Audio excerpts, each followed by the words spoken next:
Margaret. My mother-in-law's sharp voice cut through the house like a knife.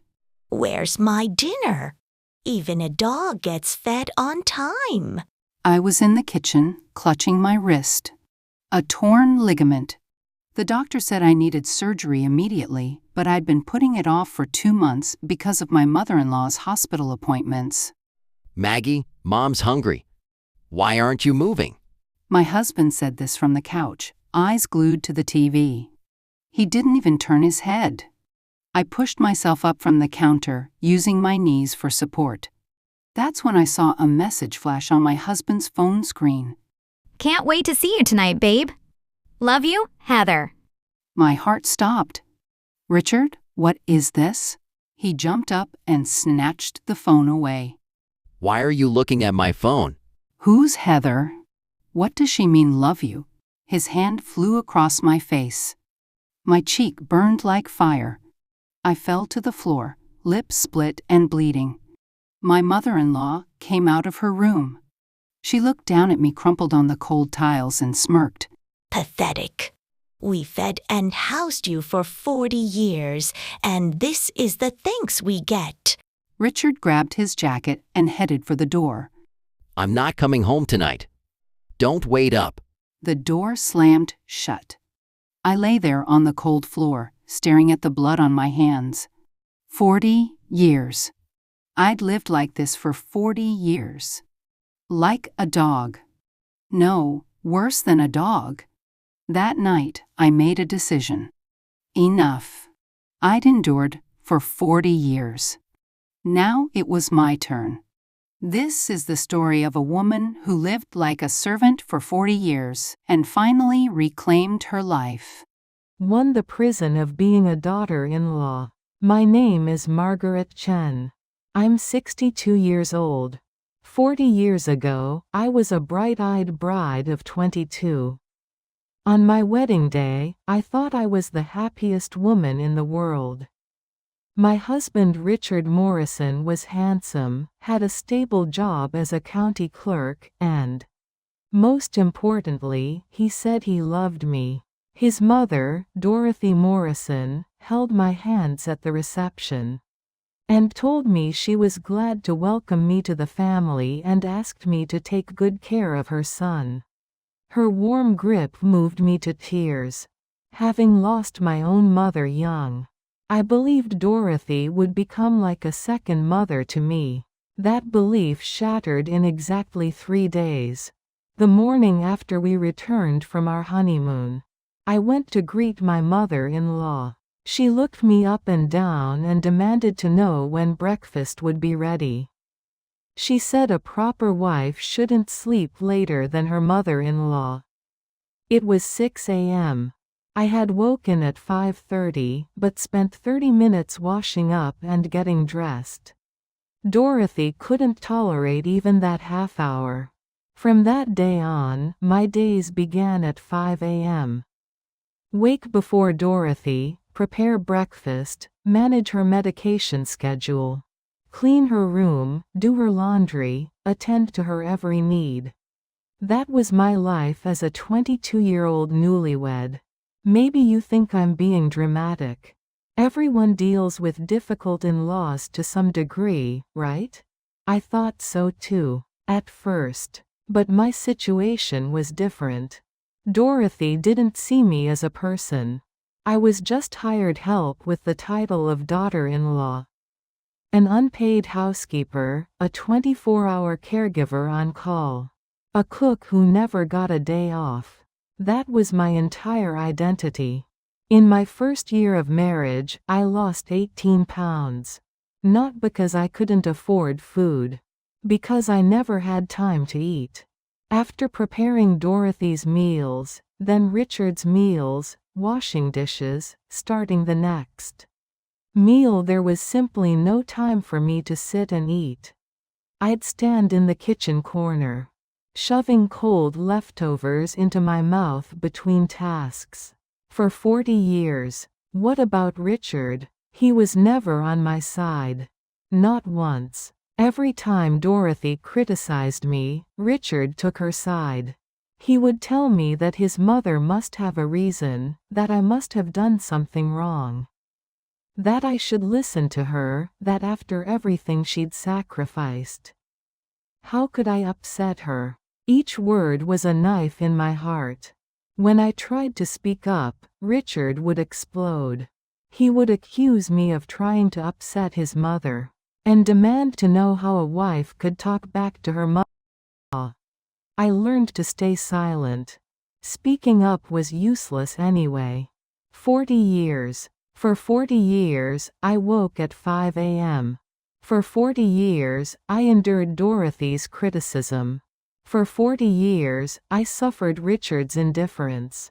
For 40 years, I forgot my own name. Ah, my name. I can't remember the last time someone called me by it. Dorothy always called me, you, or the wife. Richard called me, the kid's mom, more often than Margaret. I wasn't Margaret Chen anymore. Just Richard Morrison's wife. Dorothy Morrison's daughter-in-law. The children's mother. That was all I was. Sometimes at night, I'd look in the mirror and wonder who I had become. The woman in the mirror, with her wrinkled, exhausted face, would stare back. No answer. I didn't know who I was either. To the hell called daily life. Let me tell you about my typical day. 5 a.m. Eyes open. Not from an alarm from 40 years of habit burned into my body. I wake at exactly 5 a.m. now without any alarm. The first thing I do is crack open Dorothy's bedroom door. Listen for breathing. Check if she's alive. Strange, isn't it? Despite all the abuse, I checked on her every morning. That's what a good daughter-in-law does, I was taught. Down to the kitchen. Start breakfast. Dorothy wanted different dishes every day. She'd complain if she had to eat the same thing twice in a row. So I made something new every single day. For 40 years, without missing once. My wrist throbbed. I remembered the diagnosis from 2 months ago. Torn ligament, surgery required urgently. But I'd stuffed that paper in a drawer. Dorothy had her dementia screening coming up. I had to drive her to the hospital. She came first. Always. I swallowed 2 painkillers with water. When 2 didn't work, I'd take 4. The doctor said it was dangerous, but I couldn't work if I was in pain. I brought breakfast to Dorothy's room on a tray. She was still in bed. She took one look at the soup, stirred it once with her spoon, and declared it was too salty.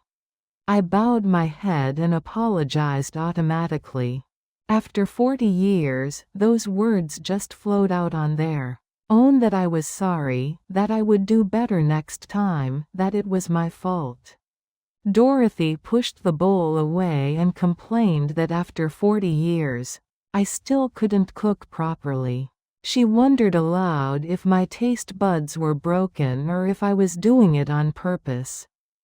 I said nothing and carried the tray back out. In the kitchen, I tasted the soup. It wasn't salty at all. If anything, it needed more seasoning. But if Dorothy said it was salty, then it was salty. Dorothy was always right, at least in this house. Richard slept late. After retirement, he'd lounge in bed until 9 a.m. I kept his breakfast warm and waiting.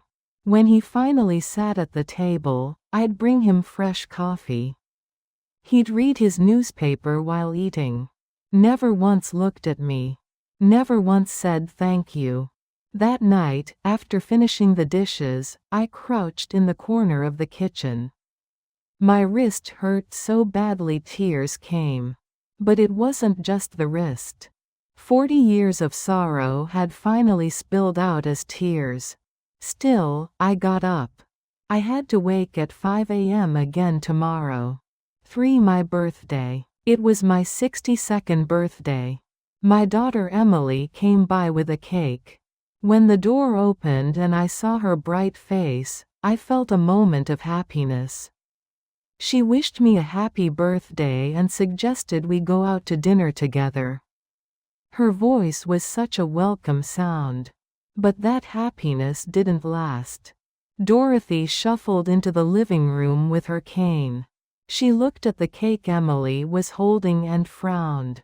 She announced that her bridge club was coming over that day, and that I needed to prepare refreshments. Emily protested, reminding her grandmother that it was my birthday. Dorothy scoffed and asked what was so important about a birthday. She pointed out that she certainly hadn't given birth to me. I couldn't say a word. I couldn't breathe. In 62 years of life, how many times had anyone celebrated my birthday? When my own mother was alive. When Emily grew old enough to remember on her own. That was it. Dorothy and Richard had never once acknowledged my birthday in 40 years. Richard got up from the couch and reminded Emily that his mother's friends were coming over. He told her to help me get things ready instead of talking about going out. I took the cake box from Emily and told her it was fine, that I would prepare everything. The words came out, but inside, something was crumbling. That afternoon, 4 of Dorothy's friends arrived. Women in their 70s and 80s sat around playing cards while I prepared snacks, sliced fruit, and made endless pots of coffee. Their laughter filled the living room, while I swallowed tears alone in the kitchen. 10 p.m. The guests finally left. By the time I finished cleaning up, it was nearly midnight. Emily's cake was still in the fridge. I took it out and sat alone at the kitchen table. I thought about lighting the candles but stopped. Why bother making a wish? Who would grant it? I cut a single slice and put it in my mouth. The cream that should have tasted sweet seemed bitter. Tears fell onto the cake. It was the loneliest birthday of my 62 years. For Richard's sister. Every Sunday, Richard's sister Patricia came over with her whole family. Her husband, their 2 adult sons. 4 of them plus Dorothy, Richard, and me, 7 people's worth of food that I had to prepare alone. Patricia would settle on the couch, turn on the TV, and announce what she wanted for lunch. She told me to make roast beef because the kids wanted it. As casually as if she were ordering at a restaurant. I checked the refrigerator. We were out of beef. When I mentioned this, Patricia rolled her eyes and told me to just go to the store and buy some. She asked why I always had to make everything so complicated. I grabbed my bag and went to the grocery store. My wrist ached, but I carried 4 pounds of beef home. I spent 3 hours preparing trimming, seasoning, roasting, making sides, setting the table. One of Patricia's sons took a bite and made a face. He said it tasted weird and that his mother's cooking was way better. Patricia nodded after trying a piece and remarked that after 40 years, she would have thought I'd learned to cook properly by now. Dorothy chimed in, saying she'd tried teaching me but I just didn't listen. I said nothing. The words burned in my throat, but I swallowed them.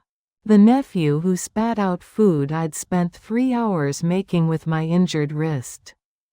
The sister-in-law watching with that smug smile. I just endured it, like I had for 40 years.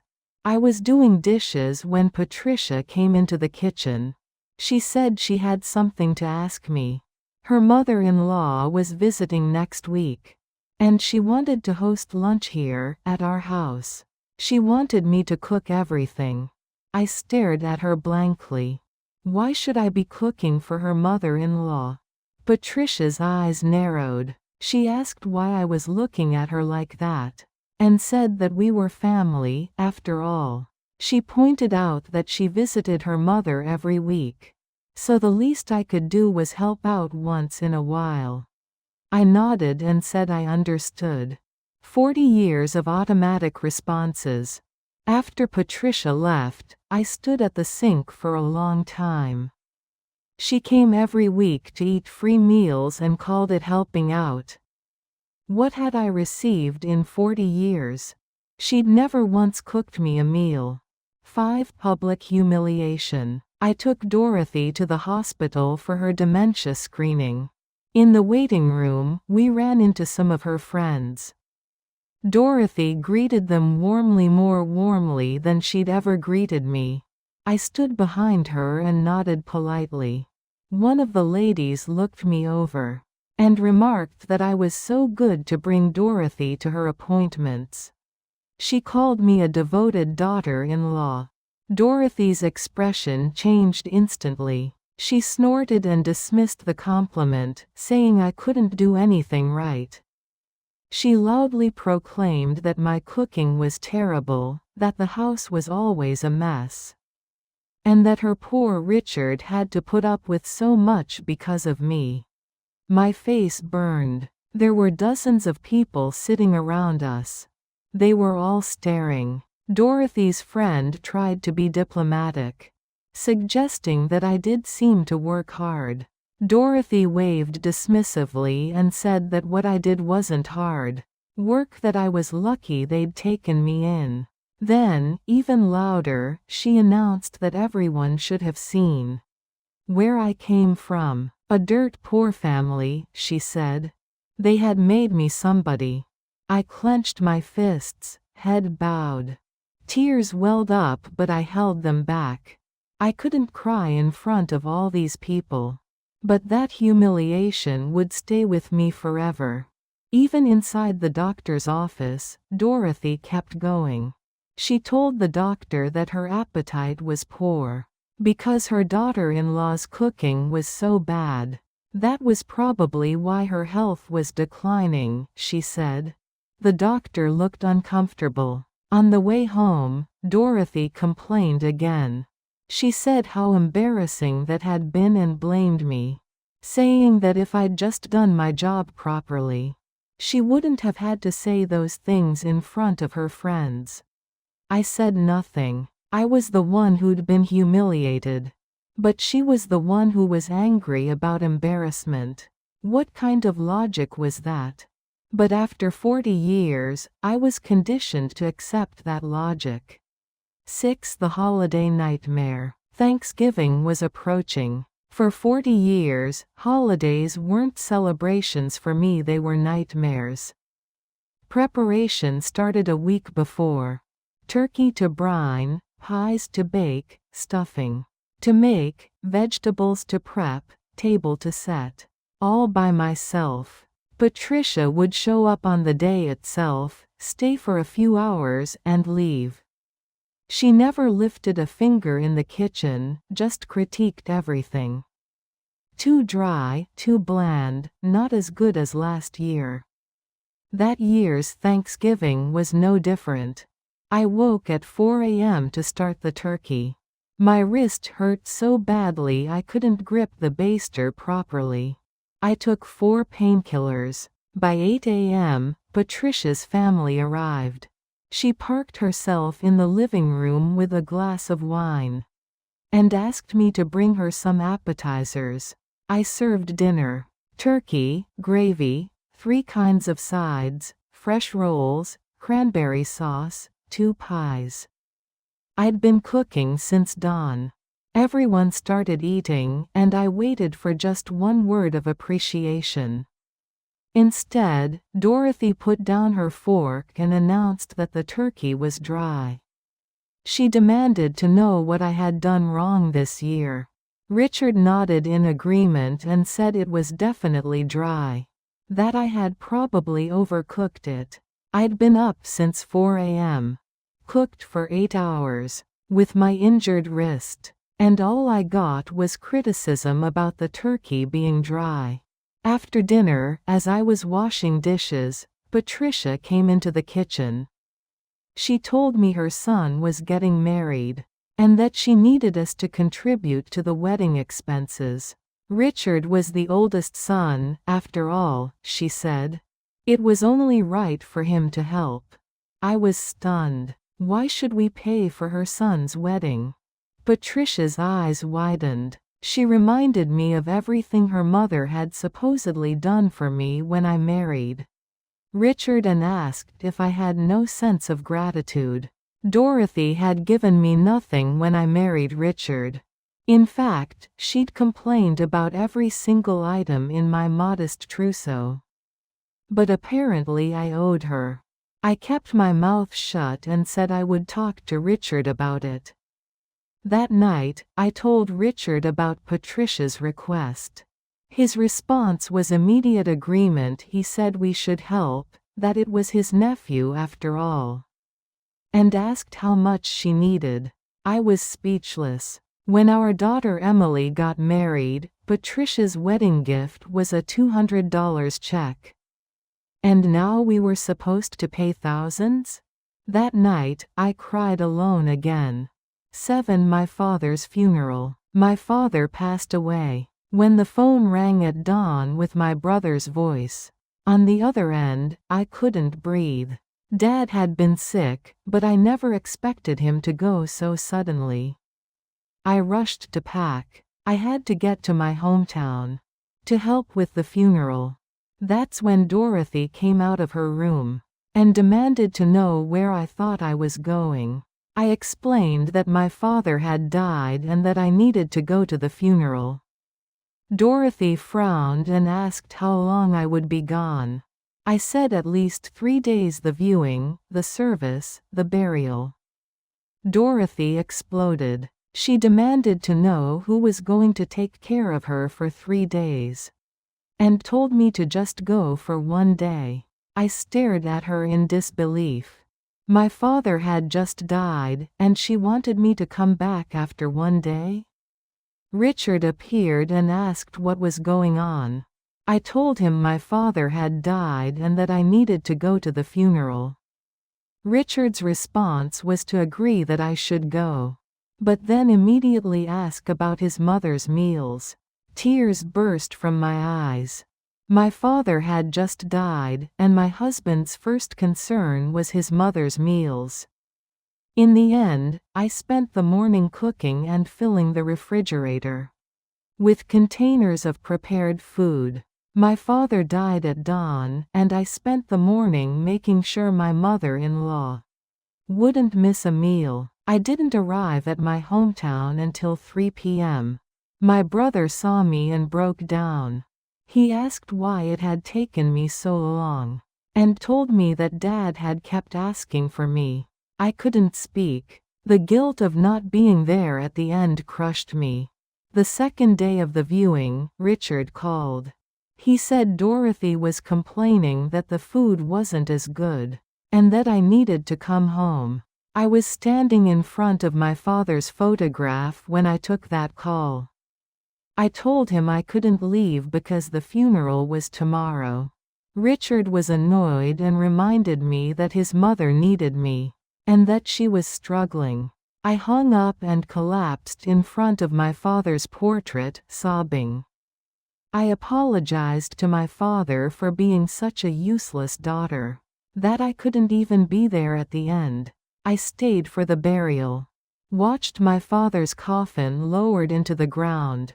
When I got home, Dorothy was waiting.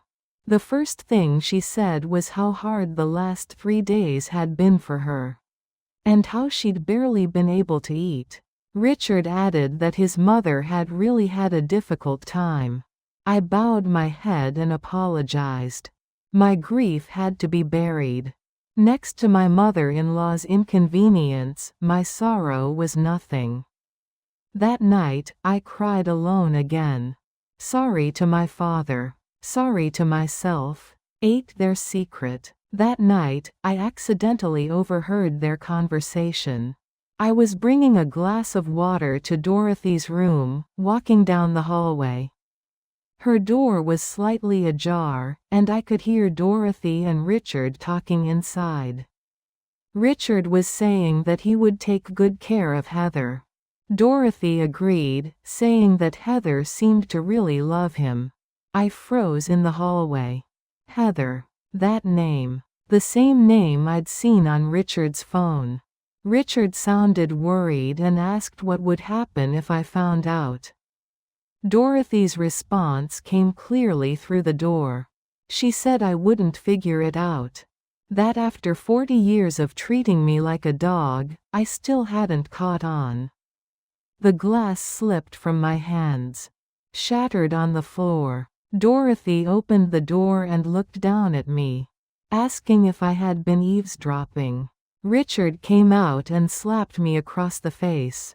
He demanded to know what I was doing, lurking outside doors, and accused me of scaring his mother. I looked up at them from the floor. Dorothy smirked and said that after 40 years of feeding me, I was still ungrateful. That night, lying on the floor, I thought about everything. 40 years. For 40 years, I'd been this family's daughter-in-law, wife, unpaid servant. Waking at 5 a.m., sleeping at midnight. Eating standing up, hiding my pain, swallowing my tears. And what was it all for? My husband had been seeing another woman. My mother-in-law knew and encouraged it, all while calling me a dog to my face. I was a dog. For 40 years, I'd been a dog. Fed, commanded, beaten, and still obedient. But even dogs bite when they're beaten too much. I got up, wiped the blood from my lip, and made my decision. I would never live as a dog again. 9. Gathering evidence. After that night, I changed. On the outside, everything looked the same. Up at 5 a.m., endure Dorothy's complaints, suffer Richard's neglect. But inside, I was a completely different person. I started collecting evidence. In the early hours while Richard slept, I opened his phone. I knew the password. Our wedding anniversary, ironically. What I found inside was devastating. Messages with a woman named Heather. Intimate photos. Hotel receipts. It had been going on for 10 years. My husband had been cheating for a decade. I screenshotted everything. Sent it all to my own phone. My hands shook, but I didn't stop. I searched Richard's home office. Opened the locked desk drawer. I'd found the key in his pants pocket when he was showering. Documents spilled out. Property records for a condo but in Heather's name. Richard had bought his mistress an apartment. There was more. My life insurance policy had been changed. Beneficiary switched from me to Richard. He'd done it without my knowledge. Bank statements showing transfers over 10 years. $800,000. Our family's money funneled to that woman. And a separate account in Dorothy's name. $300,000. With a note attached saying it was hidden from me. And meant to be a down payment for a house with Heather later. I clutched the documents to my chest and wept. 40 years. I'd given everything to this family. My youth, my health, my dreams. And they'd been stealing from me behind my back. Preparing to throw me away. I needed to prepare too. 10. My daughter discovers the truth. One day, Emily dropped by unexpectedly. I was hanging laundry on the back porch, wearing short sleeves. I heard her come in and tried to grab my cardigan, but I was too slow.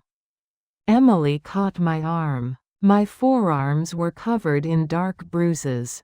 Her face went pale. She asked what had happened and whether her father had done this to me. I said no and claimed I'd fallen. The automatic excuse I'd been using for 40 years. But Emily didn't believe me. She said she knew the truth, that she knew her father always took her grandmother's side, that she knew he hit me.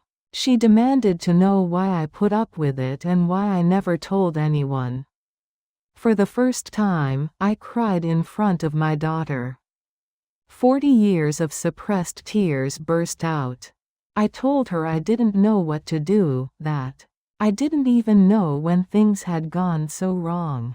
Emily held me. Her arms were warm. She told me to stop enduring and promised that she would help me. That night, I showed Emily everything. The evidence of Richard's affair. The financial records. The recordings proving Dorothy's involvement. Emily looked through it all, crying tears of rage. She told me she had a friend who was a divorce attorney, and that she would call first thing tomorrow. I nodded. Finally, it was beginning. 11. The other woman calls. A few days later, I got a call from an unknown number. A woman's voice asked if I was Mrs. Morrison. She introduced herself as Heather, Richard's girlfriend, and said she was sure I knew about them by now. Since Richard had told her he'd explained everything. I couldn't speak. My heart stopped. She continued, saying she wanted to be straight with me. She said that Richard wanted to be with her and that he'd wanted that for 10 years. But that I wouldn't let him go. She asked why an old woman like me insisted on standing in a young person's way and suggested I just move on. Then she hung up. I dropped the phone. My hands were shaking violently. An old woman, standing in a young person's way. I had given 40 years to this family. My youth, my health, my entire life. And now, the woman who'd stolen my husband for 10 years was telling me to step aside because I was old. Rage filled me, a burning anger I'd never felt before. Fine, I thought. I'll step aside, gladly. But first, I'm taking back everything they stole from me. 12. The Final Humiliation. One day, Dorothy called me to her room. She wanted me to cut her toenails. I knelt before her, just as I had for 40 years. Lifted her foot and began trimming. Her feet were rough with calluses. I'd been doing this for 4 decades, and never once had she said thank you. Dorothy shoved me with her foot and told me to do it properly, demanding to know if I couldn't even do this right. I looked up and met her eyes directly. I told her this was the last time. From now on, she would have to cut them herself. She stared at me in disbelief, and demanded to know how I dared talk back to her after 40 years. I stood up and told her that after 40 years, the slave was finally being freed. Dorothy's face turned purple with rage. She screamed that I had lost my mind and threatened to call Richard. I walked out. My heart felt strangely light. For the first time in 40 years, I had talked back to my mother-in-law. 13. Catching them in the act. I'd been tracking Richard's schedule. He claimed to work late every Wednesday and Friday evening. But it wasn't work. I knew that now. One Friday evening, Richard left, saying he'd be at the office. I followed 30 minutes later. I took a taxi, following his car. He didn't go to work. He went to an apartment complex. Heather's place. I waited outside. 1 hour. 2 hours. The night grew darker. Then I rang the doorbell. A woman answered the door in a silk robe. Behind her, Richard appeared in an unbuttoned dress shirt. Richard's face went white. He stammered, trying to explain that this wasn't what it looked like. I held up my phone. The record button was already pressed. I remarked that so this was the $800,000 condo. Paid for with my money. Heather laughed and asked mockingly if I had finally figured it out. She said Richard had been wanting to come to her for 10 years. and told me to just let him go already. I smiled coldly and told her not to worry, I was letting him go that very day. But the apartment, I said, I was taking back. Richard fell to his knees and begged me to forgive him, claiming his mother had made him do it. I turned away and told him that after 40 years of treating me like a dog, it was too late to beg. I walked out. Behind me, I could hear Richard crying. I didn't look back. 14 walking out the door. That night, I packed my bags. 1 suitcase. That's all I took. Some clothes, toiletries, and 40 years worth of evidence. That was everything. After 40 years in that house, 1 suitcase held my entire life. I came into the living room to find Dorothy and Richard blocking my path. Richard must have called from Heather's place. Dorothy stood in my way and demanded to know where I thought I was going. She said that after 40 years, I couldn't just leave without her permission. I looked her straight in the eye and told her I wasn't her daughter-in-law anymore. Starting that day, I was done with this family. Richard grabbed my arm and begged me to stay. He said he was sorry, that he would change. I pulled free and told him that for 40 years, he had never once stood up for me. When his mother insulted me, he told me to understand her. When she hit me, he told me not to upset her. He cheated with her blessing. He stole our money together. And now he wanted forgiveness? Dorothy screamed that I had lost my mind. She threatened that I wouldn't get a penny in court, and that I'd be on the streets like the beggar I was. I laughed and told her we would see who ended up begging. And I walked out the door. December wind hit my face. But somehow, I felt warm. For the first time in 40 years, I was free. 15 at my daughter's home. I went to stay with Emily. The first few days, I couldn't do anything. After 40 years of waking at 5 a.m., my body didn't know how to stop. I'd lie awake staring at the ceiling, lost. Emily made breakfast one morning. She set a plate in front of me. I sat down to eat. Sat down. For the first time in 40 years. The food wouldn't go down. Tears came instead. Emily looked worried and asked why I was crying. I told her I didn't know how to eat sitting down anymore. For 40 years, I had only eaten standing up. Cold leftovers between cooking for everyone else. This felt so strange. Emily cried. I cried. After a week, my body started to heal. I finally had the wrist surgery I'd put off for 2 years. The doctor asked why I'd waited so long, saying that any longer and I might have had permanent damage.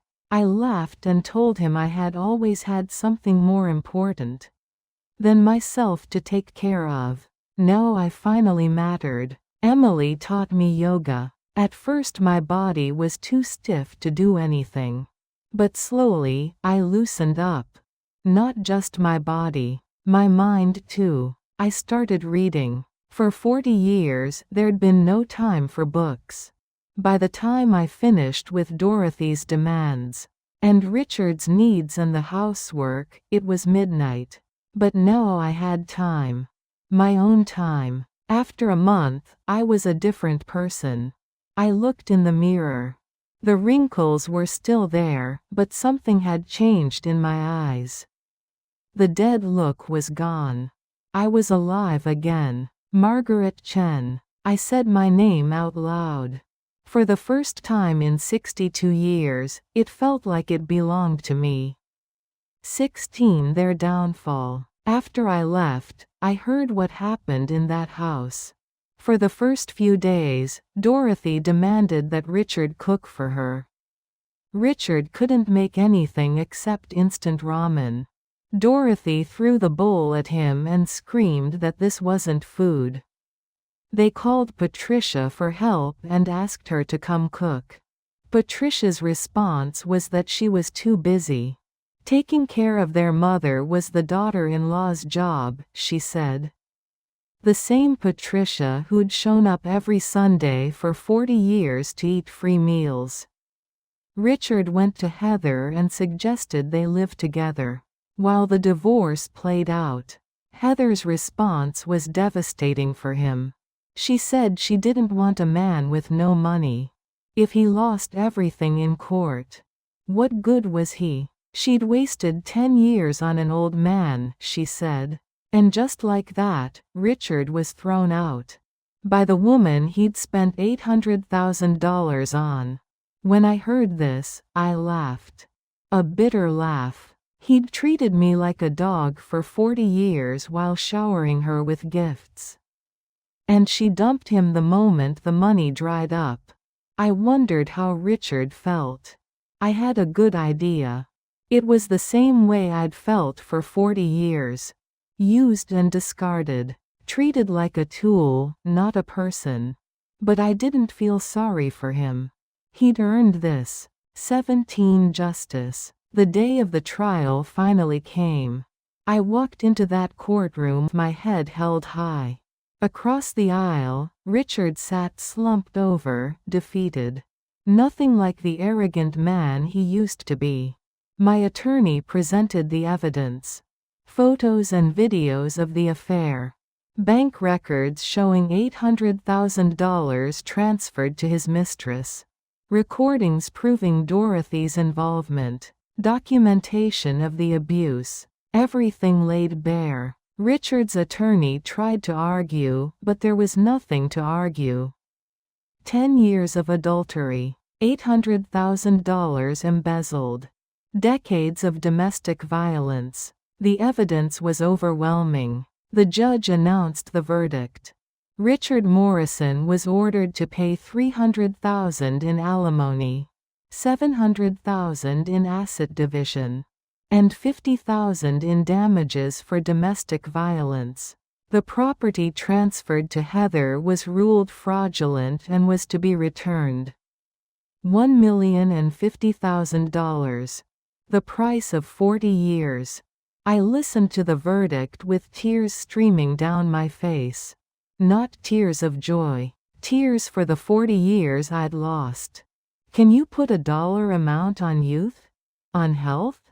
On dreams? But it was over. Finally over. Richard cried out and begged for another chance, asking what would happen to him now. I walked out of the courtroom without looking back. 18 Dorothy at the nursing home. Sometime after the trial, I heard Dorothy had been moved to a nursing home. After losing everything in court, Richard couldn't afford to take care of her. He could barely take care of himself, living in a tiny studio apartment. What about Patricia? Patricia said she couldn't possibly take their mother in. Too much trouble, she said. The same Patricia who'd come every Sunday for decades to be waited on. So Dorothy ended up in a nursing home. One day, I got a call from the facility. Dorothy was asking to see me. I thought about it for a long time. Why should I go? After 40 years of being treated like less than human? I had every reason to refuse. But I went. Maybe because I knew it would be the last time. Maybe because I needed closure. Dorothy looked nothing like the woman I remembered. The sharp eyes were clouded. The commanding voice was feeble. 85 years old. Time spares no one. She reached out to me and said my name. Margaret. I froze. In 40 years, she had never once called me by name. She continued haltingly, saying she was sorry. I couldn't speak. She went on, saying that without me, she finally understood how badly she had treated me. Eating the nursing home food had made her realize how much she missed my cooking, she said. I stood there in silence. These were the words I'd wanted to hear for 40 years. But it was too late. I took her hand and told her I had hated her for 40 years. So much hate. But I was letting it go now. The hate, the resentment, I was releasing all of it. Dorothy nodded. I turned and left. Behind me, I could hear her crying. 1 month later, Dorothy passed away. 19. The funeral. I went to Dorothy's funeral. Some people thought I shouldn't go. Emily asked why I would bother after everything they'd done. Hadn't I suffered enough? But I went. It was the end of an era. And I knew that if I didn't go, something inside me would never fully heal. At the funeral home, Richard was sitting as chief mourner. He saw me and his eyes went wide. He came over and thanked me for coming. Then he asked if we could try again. Now that his mother was gone, maybe we could make it work? I looked at this man I'd once loved. This man I'd been married to for 40 years. But the person standing before me was a stranger. I told him no. There was no starting over. He had never once defended me in 40 years. When his mother attacked me, he told me to be understanding. When she hit me, he told me not to make waves. He cheated with her approval. He stole with her help.